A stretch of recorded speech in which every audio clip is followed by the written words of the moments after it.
đo vậy thế này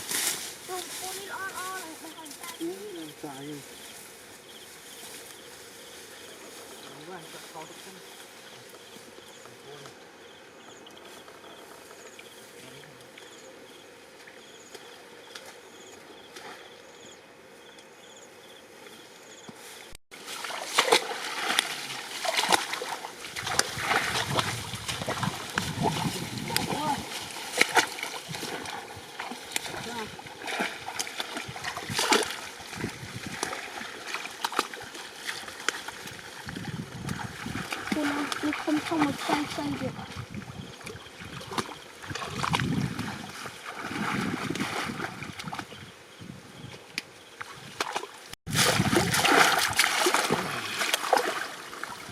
bão này cùng cái đó con có ọt đấy mà con ốc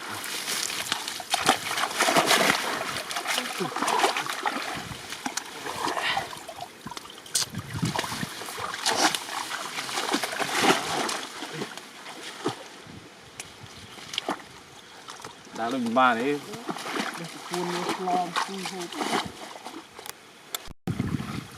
vậy ấu chuẩn mà hợp chừng rút bắt à tô tray mét à trời hả không không để anh đi bắt tray đây mà kẹo nè mờ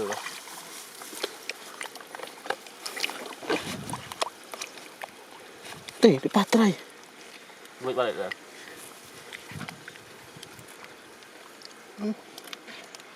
thôi rồi nổ vô cái cây á Ram.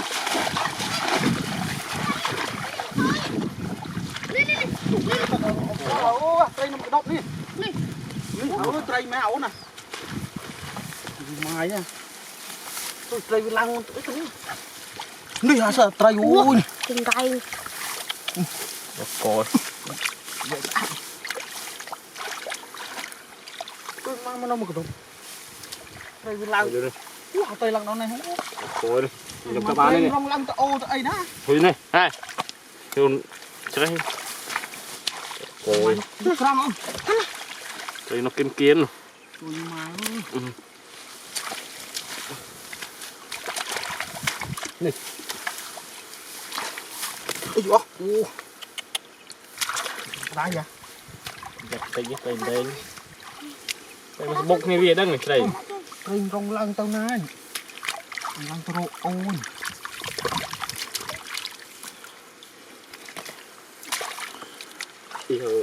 Một đài quá.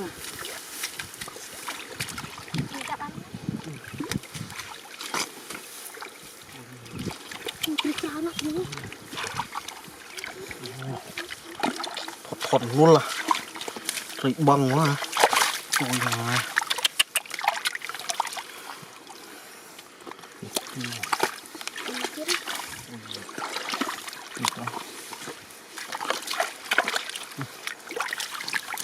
các bạn đi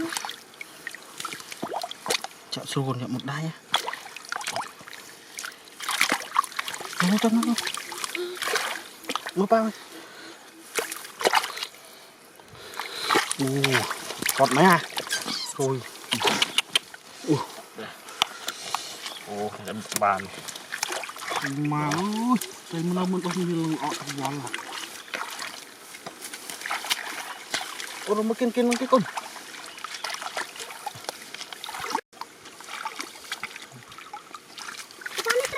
là tiện à Thế tiếp rồi. hiện đây Rồi lang mong sai này.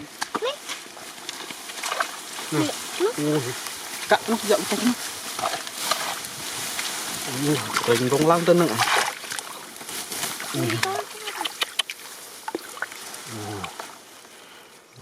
là thôi mà luôn là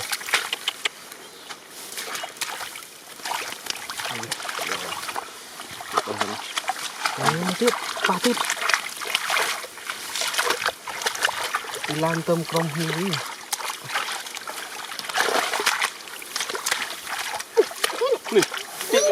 trời đó là ui trời thùng lá ui ở đây mê kê lắm bỏ luôn đặt tròn một chó đi hả ui Trời không lẽ đặt nó trâu hang máu. mày ta đã bị trâu rồi Anh túi đã trôi đấy mà. trời ngoài thùng rồi vui dặm nữa Được rồi, mang lôi. trời thùng lâu rơi trong lên ruộng luôn đi thôn về Khăn trời đi. Xem ngon tao ví à lang tam này trời dặm mà cho Tụi nó phát đài trời ngoài à slow đã con lút anh lại trình đài đài nữa trời ngoài Trôi đây ta. ui lúa Vì tụi bọn thả tu ta. Nó phải mớ thùng. rồi tiện con làm mấy à thấy nó tiếp nó thấp tận nó ngon như thế này hoặc là tự lại bên nấu nữa lọc rung nào cam nữa em làm roti con ốc con ấy nữa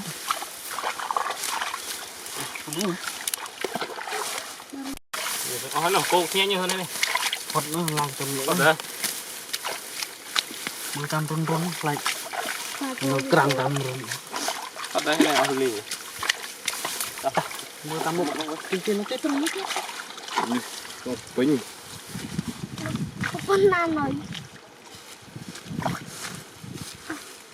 mưa tam trên lại nói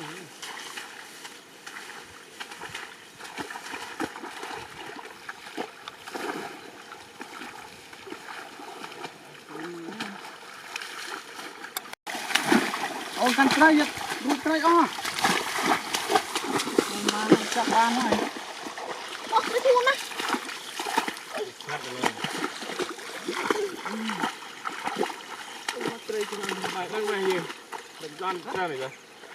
Bạn, chết tới gì? Cầm rút này cho tiện. nó buồn kia này trai Quỳnh.